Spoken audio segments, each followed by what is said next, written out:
just another update. Just thought I'd show you what we're using this year. Right, okay. Sorry about the blurriness, but we thought I'd just show you what we're doing for history. I think you've seen this book before, but this is our first book. We'll be doing the Medicine Through Time as a part of the thematic studies in history. So basically there's 4 books we need. There's a British Step Study, which is there, which is History, Henry VIII and his ministers. That's what we're going to do. And we're doing the thematic studies, which is the Medicine Through Time. Then we're doing a period study, which is history and the American West.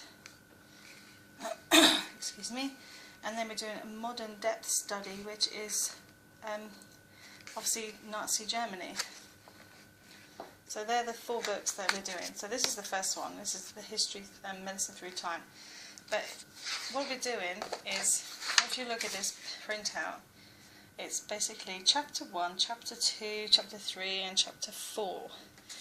Now, I'm not sure where chapter 5 went, but if you have a look on every chapter, we'll get to show you every chapter of this book. We aren't doing the activities or anything like that. The activities that you see here on all the pages, or most of them, because there is no answers to these. So basically, there we go.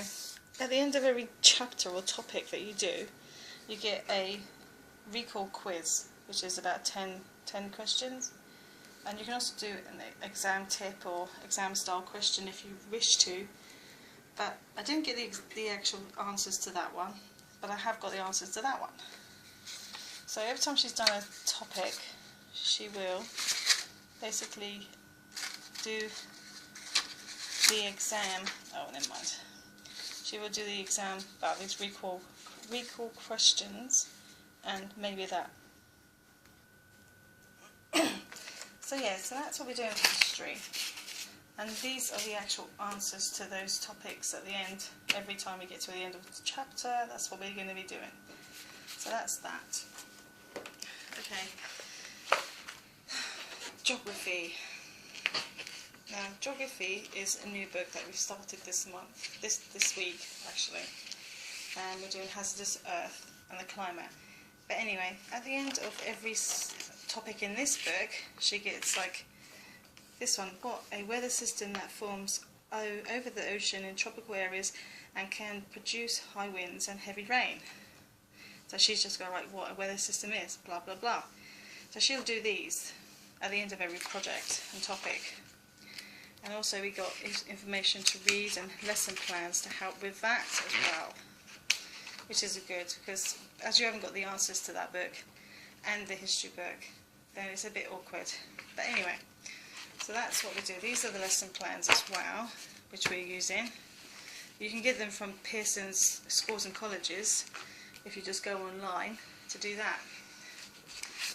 Then we have the maths book, which we're still doing this from last year. We started just before she finished in year 9.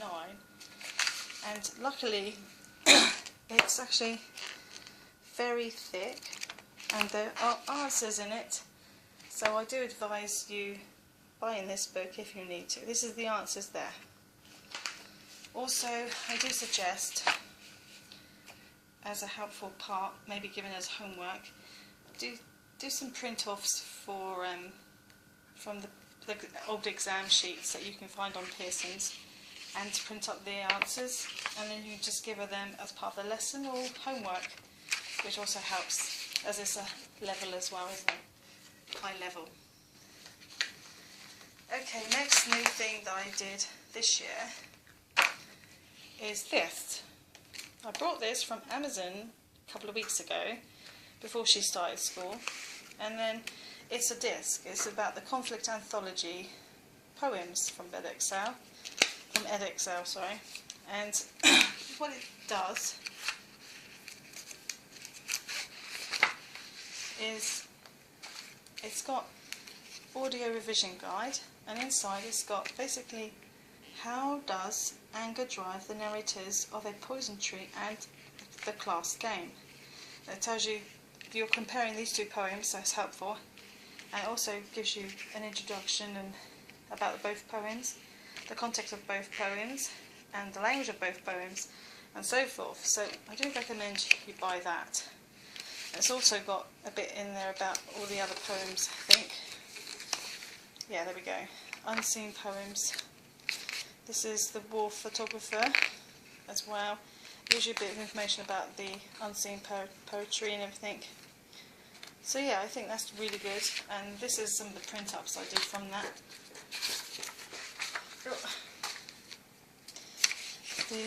This bit. There we go. This is at the start. We get a little introduction letter.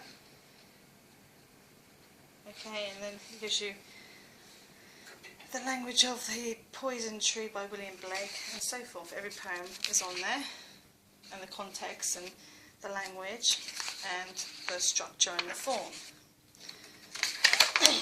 And that's the poem we were doing the other day. We were analysing the poem. But this is very good because you can actually put it on and make her read along the poem as they're reading it on the audio, and it'll make her follow it. So we did that last week, and that's really good. So I advise you doing that. You have to claim your free PDF with revision notes, which is what I got there. I just showed you off of the right to this email, and I got them within 2-3 hours, maybe a bit few longer, but it wasn't 24 hours, that's for sure. Also, just so I thought you'd let you know, as part of her, not this one, as part of her English, I tend to, here we go, I tend to write, print up poems or extracts from the internet, like from Pearson's. They do part of the exams, isn't it? And then we get the questions, or write the questions down, saves me wasting more paper. And there's more questions there. And then she does them as part of homework.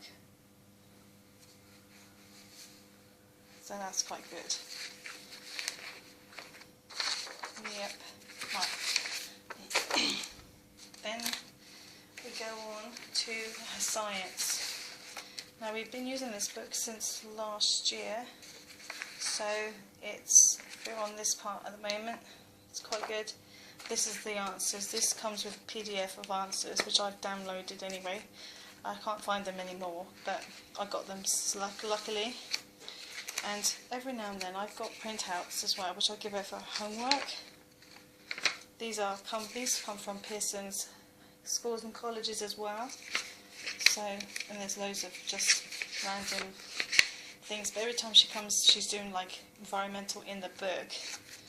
We will give her one of these to do for homework that week. Okay. Also, I have some background information about monsters and myths and environmental variation, which there is some there. There's also environmental variation there. So there's some background information about each subject, which is really good to know, so you can read it beforehand.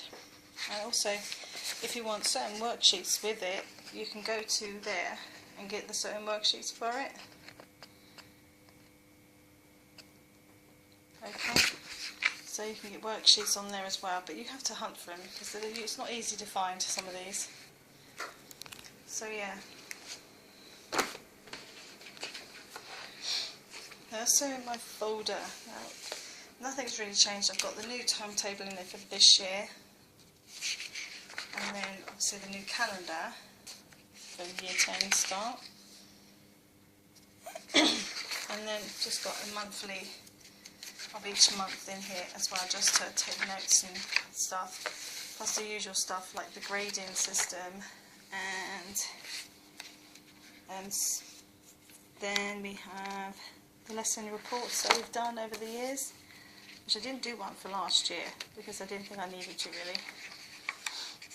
And then we have the spellings, which you've seen all these before, so that's the spellings. And then we have just projects which I haven't done any yet, and information about subjects and curriculum, but this bit has not been put in yet. This is just about the exams and the grading, some of the stuff, grading for GCSE, and that's my son's report. Is that? Yes, my son's report, not my daughter's. And this is where she will be doing her exams, hopefully next year, when she's up to date. Oh, I don't know what that's for. I forgot I put that in there. But yeah, so that's my son. Oh no, that's my daughter's. That's when she was at school. This was her first one through the year. But yeah, she's not at school anymore. This is all she does now. So yeah, so that's just pretty much just an update of everything that we're using. If you go to Kirsten's schools and colleges, you can see it all on there and take printouts of everything. And you know, and if you need help, then you can email them as well. They're quite helpful. But yeah, so that's all my stuff. It's not as much as I used to have because I've cut it all down by masses, because I want to try and save space, because my whole conservatory area is basically full of papers and stuff that she's not using, so I had to clear out some of the stuff in there. So yeah, so she's just using, this is the stuff she's actually just using, and that's it. And we concentrate on just 6 GCSEs. That's English, English language, English literature, science, geography, history and maths. Anyway, that's all I wanted to just say, just update what I've used. But I do suggest that would be a good buy if you're doing the conflict part of poetry. There is a better one if you do in the AQA version of the conflict. There's a better book. I couldn't get the edXL book, there isn't one, not for this year, so I got this instead, and this has got everything on it that's up to date, the poems that I need, so that's pretty good. They're the poems that I need, and that's what we've got. So yeah, so I'm hoping this is helpful to you lot, and if you need any help, then the best place to go is to Pearson's edXL, because they do give free past papers to help with GCSE if you need it. So yeah, anyway, thank you for watching, and please like and subscribe if you want more videos. Thank you, bye.